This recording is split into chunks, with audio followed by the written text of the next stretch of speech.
Hi, everybody. I'm Jason Wheeler. Here are some of your North Texas headlines. We are learning more about a deadly shooting that started at a Fort Worth park. Brittany Costello spoke to the victims' loved ones who just want justice. Sienna Boone was 17. She went by Cece. Her family says she was set to graduate in May from Dunbar High School with an associate's degree. She had a future, and you all took it from her. Fort Worth police say they found her shot to death Monday at the historic Stop 6 Park.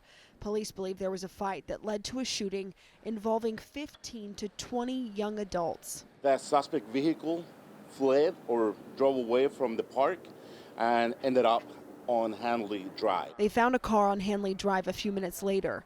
A young man was found shot inside. He died at the hospital. Another person in the car was detained by police. I'm challenging our mayor and our police chief to do better. Tina James is with local nonprofit Safe in the Six. She works with youth with the goal of creating a safer community. It takes a village, and I mean that. She's willing to be part of that, filling the gaps of working parents and families who just need more support. I am calling for those who are aware that your child has a gun, own a gun, or been around one. If you need help with your child and getting counseling, therapy, and/or support, please reach out to Safe in the Six. Boone's family has questions, like why Cece was shot and if she was targeted. Everyone involved needs to be held accountable for their actions. Police are working on finding those answers. Talking to every single witness that remain on scene, and we're asking that if anyone left the scene right after the incident and we haven't talked to them, please reach out to us, because those specific details are very important. In Fort Worth, I'm Brittany Costello. A court order closed Rodeo Dallas in Deep Ellum back in August, but now the lawsuit behind it is gone. A neighboring landlord has walked away from the case, dissolving an injunction. But Rodeo says the damage is already done, and now its owner wants accountability. Here's Matt Howerton with that. Rodeo Dallas in Deep Ellum has been holding its breath. But these new court documents are its first gasp of air. But first, let's play catch up. The bar has sat closed for months, not after a police raid, but because of a judge's order. A neighboring landlord, Asana Partners, sued, arguing Rodeo brought problems to the area. A temporary injunction was granted and the place went dark. But now, Asana has walked away from the case, dissolving that order and paving the way for Rodeo to start up again. Now the battle is over the bond money. I think it's $2.25 million. Yet the bar's owner, J.D. Ibanez, says it's not that simple. Ibanez is talking about the $2.25 million that Asana paid the court to keep the temporary injunction in place. That way, if they lost the case, Rodeo would be entitled to all of it to pay for business interruptions. But since Asana retreated, they're asking for that cash back, and Rodeo's lawyers are now fighting to claim it. It's been expensive for us and very expensive for them, and it's not over. This whole saga, unprecedented. Asana placing blame on Rodeo for interfering with its business interests, tying it to crime in the area, shootings nearby, fights, and police calls that scared off customers.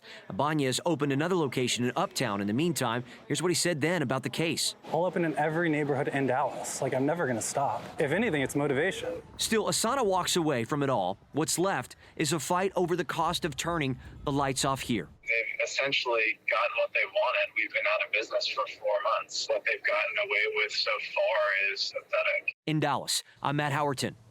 We also reached out to a spokesperson with Asana Partners for comment. They told us that their litigation is now moot because of an ongoing dispute between Rodeo and its landlord in Deep Ellum. That may result in the bar's immediate eviction.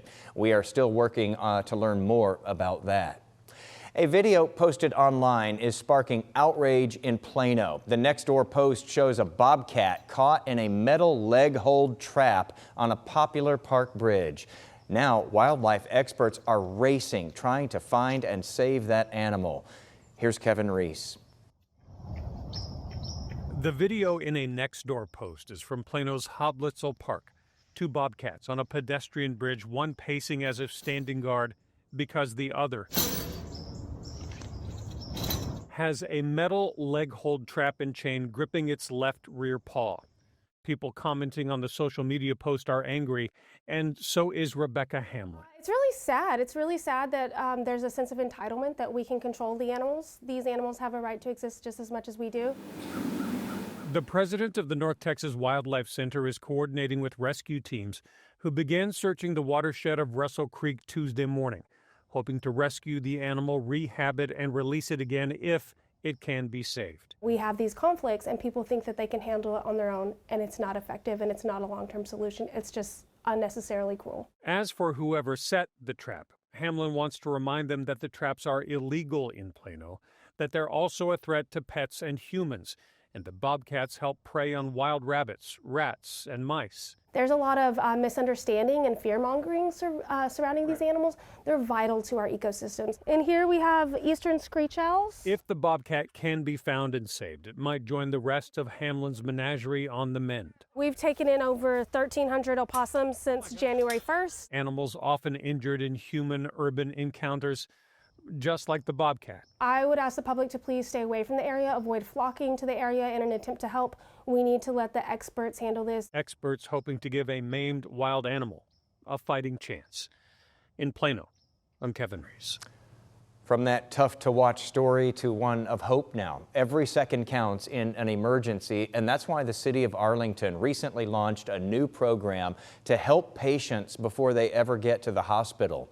Cole Sullivan shows us how the change is helping to save lives.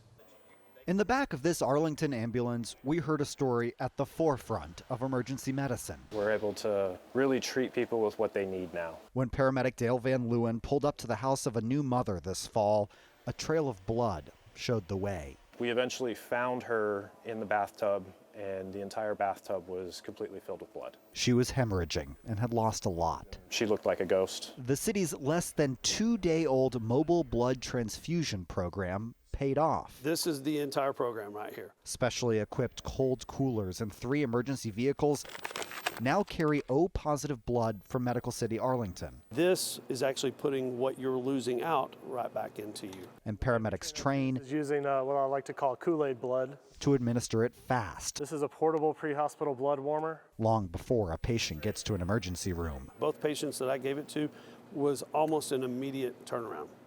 They almost immediately looked better, did better. Now, these first responders have a body count of sorts. Every time someone gives a bag, we adorn that to our vehicle. Stickers on their trucks for every pint they deliver. It's red, but it's liquid gold. Including to that new mom. She ended up getting discharged a little while later.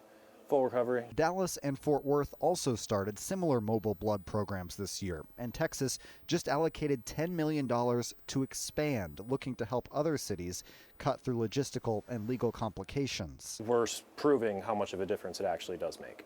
With more lives now saved. This whole setup in Arlington sits inside this bag. I'm Cole Sullivan. And those are your headlines from North Texas.